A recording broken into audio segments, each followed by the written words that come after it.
Question 6. Have the Gospels been accurately preserved down through the centuries? This is a terrific question that I have been interested in for a very long time. My first interest in this particular question about the accurate preservation of the Gospels started out when I was a student at Moody Bible Institute. At Moody Bible Institute, I believed, as did my professors, that the Bible is without error in the autographs. In other words, the originals of the New Testament did not have mistakes in them, even if subsequent copies of the New Testament may have mistakes in them. The problem is, we don't have the originals of the New Testament. What we have are thousands of copies of the New Testament that were made, in most cases, centuries later. We don't have the originals. We have copies made centuries later. These copies that were made centuries later contain numerous mistakes, thousands of mistakes, tens of thousands of mistakes, hundreds of thousands of mistakes. This was a problem for me at Moody Bible Institute, and I decided that I wanted to learn more about the Greek manuscripts of the New Testament. I went to Princeton Theological Seminary to study with the foremost scholar in the field, Bruce Metzger. I devoted years of my life to this study. This has been the core of my research for the past 30 years. At some point, I came to the realization that my belief in the inerrancy of the autographs didn't make sense. If God inspired the Bible without error, why hadn't He preserved the Bible without error? I couldn't think of a good answer then, and I still can't think of a good answer now, even though I think I've heard every answer ever proposed. I couldn't any longer believe that God had inspired the originals because I was sure He had not preserved the original. Let me tell you now what I think about this entire situation, which is that we cannot know whether the Gospels have been preserved accurately through the ages, and I'm going to try and illustrate with you by explaining how it worked. Take the Gospel of Mark. Whenever Mark was written, say it was written in the year 65 or in the year 70, in the city of Rome, say, I don't know where it was made. Whoever wrote Mark put it in circulation and somebody copied the Gospel of Mark. Then somebody copied that copy, and somebody copied the copy of the copy, then somebody copied the copy of the copy of the copy of the copy. And we don't have any of those copies. Everybody who copied the text made mistakes. Our first surviving copy of Mark probably dates to around the year 220 A.D. That is, 150 years after Mark was first produced. Our first complete copy of Mark comes from the year 350, about 280 years after Mark. We have lots of copies from later times. From thousands of years, 1,000 years after Mark, we get lots of copies. When you compare all of these copies with one another, they all differ from one another. And what is striking is that the earlier you go to look at the manuscripts, the more differences you find. The earliest copies have the most mistakes. What would happen if we found copies that were still earlier? The only evidence we have is the evidence that survives, which suggests that in the early periods of copying, there was the most mistakes made. How many were made the first month, or the first year, or the first decade? How many mistakes were made in the copy of the copy of the copy, which served as the copy of all the copies that we now have? We have no way of knowing. If Craig thinks that we have a way of knowing how the gospel was changed in its first 100 years, I want to know what the answer is, because I've worked on this problem for 30 years, and I don't know of a way to know, and I've never seen a good explanation. You can't argue that that we have lots and lots of copies of Mark, and therefore we know what was originally in Mark. These lots and lots of copies are from many centuries after Mark was written. How could we know that these copies stem from a correct copy instead of an errant copy? Our earliest ones are all highly errant. Sometimes you will hear Christian apologists say that the New Testament is the best attested book from antiquity, and therefore you can trust it. It's true it's the best attested book from antiquity, but the attestation is all from 1,000 years later. It doesn't make sense to say that you can trust it because it's well attested. If the New Testament was well attested, then you could say what the New Testament originally said. Whether you should trust it or not is another question. But the reality is we have lots of late manuscripts of Mark and of every other book of the New Testament. We don't have early ones, and the earliest ones we have are filled with mistakes. Question number 5. Do archaeologists and historians use the Gospels as sources? It's very easy to answer the question whether the archaeologists use the Gospels as sources. The answer is flat out no. Archaeologists dig to find material remains from antiquity, and their digs are not based on the study of literary texts such as the New Testament Gospels, as any bona fide archaeologist will tell you. But historians, of course, do use the Gospels as sources, principally as sources for knowing about the life of the historical Jesus. They have to, because there are no other sources that are reliable that exist, which leaves us with a problem, since the only sources that do exist are the Gospels, and they're not reliable either. There's no doubt that the historical Jesus is the most important person in the history of Western civilization. There is no doubt of that at all, in my opinion.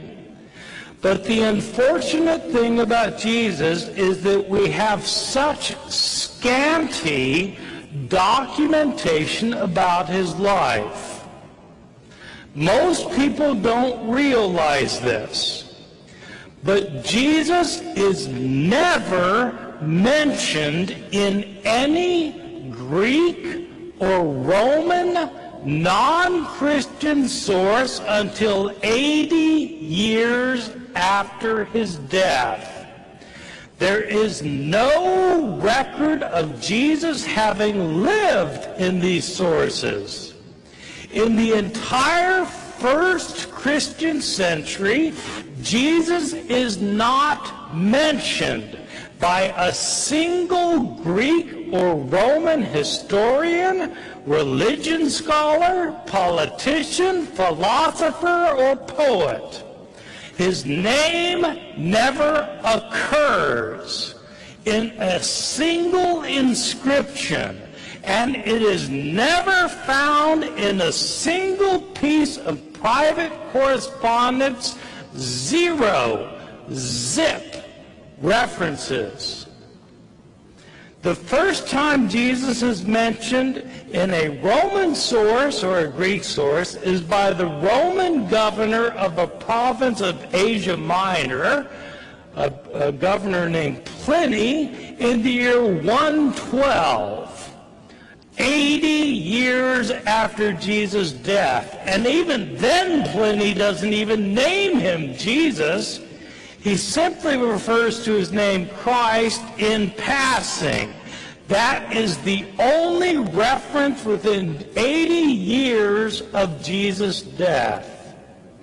Jesus is mentioned 2 times, very, very briefly, by the Jewish historian Josephus in the year 93, over 60 years after his death. But he's mentioned in no other Jewish source of the first century at all. If you want to know about Jesus, you have to turn to Christian sources. There is no choice. The earliest Christian source is the Apostle Paul. But to the surprise of many Bible readers, Paul scarcely mentions anything about Jesus' words and deeds while he was living. He says a lot about Jesus' death and resurrection, but almost nothing about his words and deeds while alive. Which means if you want to know about the words and deeds of Jesus, the earliest sources are the Gospels.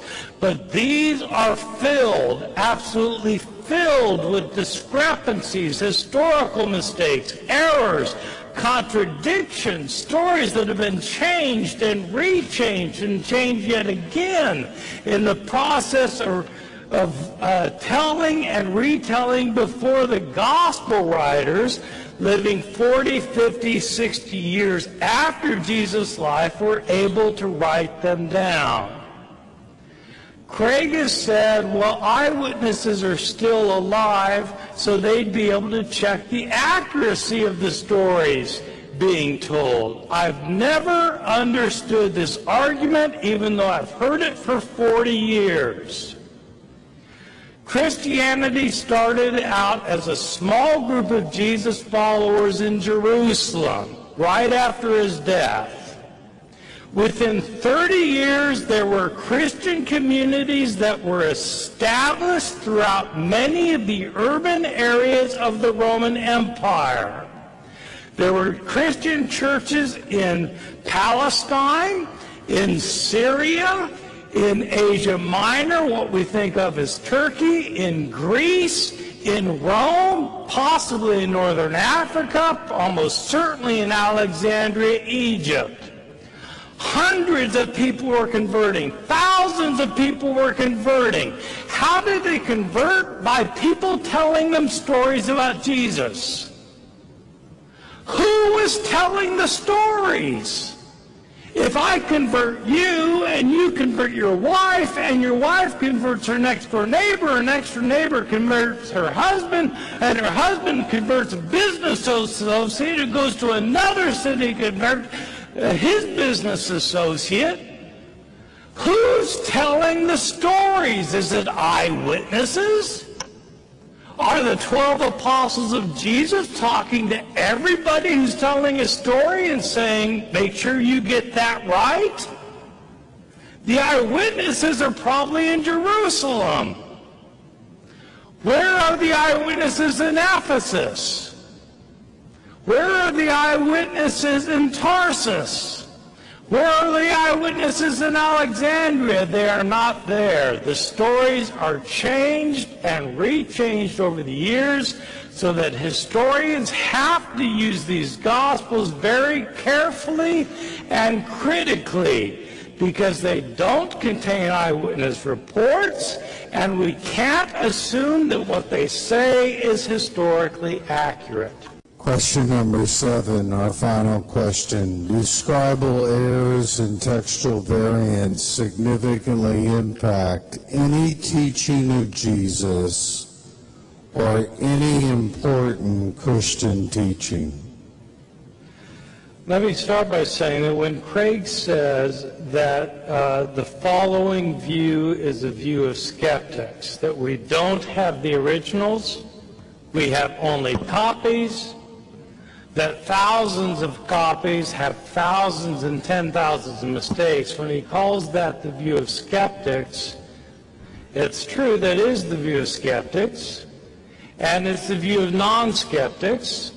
It's the view of every scholar who works in this field, including Craig. Everybody agrees. We don't have the originals, we have thousands of copies, and the thousands of copies have tens, if not hundreds of thousands of differences among them. Are any of these differences important, or are they all fluff? Did Jesus say, "Let the one who is without sin be the first to cast a stone at her"? It's a wonderful and familiar saying of Jesus, but it's based on a scribal variation that is an error. It was not originally in the New Testament Gospels, as Craig has just told us. Did Jesus say, "Neither do I condemn you. Go and sin no more"? Well, does it matter whether Jesus said it or not? Turns out it's only in a textual variant. It was not in the original New Testament. Did Jesus say, "Go into all the world and preach the gospel to the whole creation. He who believes in me and is baptized will be saved, but he who does not will be condemned"? It's found only in a textual variant. These are the signs that will accompany those who believe. In my name they will cast out demons. They will speak in new tongues. They will pick up serpents. And if they drink any deadly thing, it will not hurt them. They will lay their hands on the sick and they will recover. Does it matter if Jesus said it? It certainly matters to the Christian groups in the Appalachian Mountains who practice snake handling as part of their worship services. Did Jesus give the entire Lord's Prayer or just half of it, as in Luke? Does it matter? It depends on which manuscript you read. Or do other textual variants matter? Does it matter whether the doctrine of the Trinity is explicitly taught in the New Testament? The only verse that comes close to teaching it directly is 1 John chapter 5, verses 7 and 8.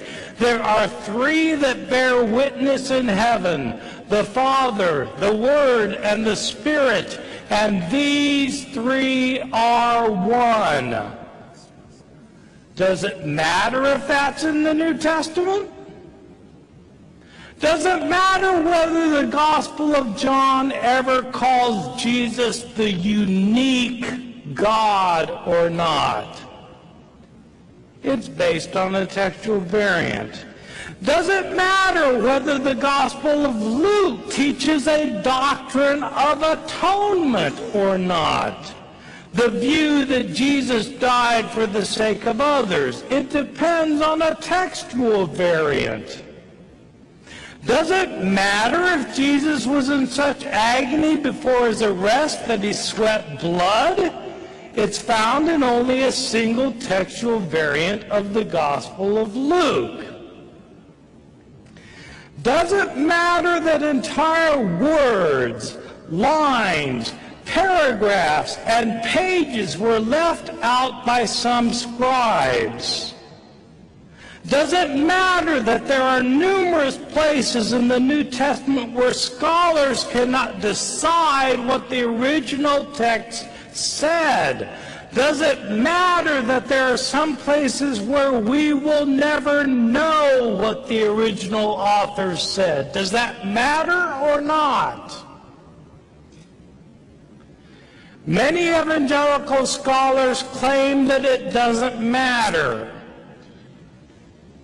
But I don't believe them, because these scholars devote their lives to studying the Greek manuscripts.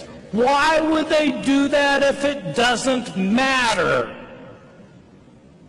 Major evangelical seminaries raise hundreds of thousands of dollars for manuscript projects to study these manuscripts. Why would they do that if it doesn't matter? It does matter. Is the Bible a trustworthy, reliable guide? If so, what if we don't know what it originally said? For some people, these facts don't matter. And if you're one of them, well and good. But if you're someone for whom this does matter, then I would urge you to start reading and start thinking about the Gospels of the New Testament as critical scholars have described.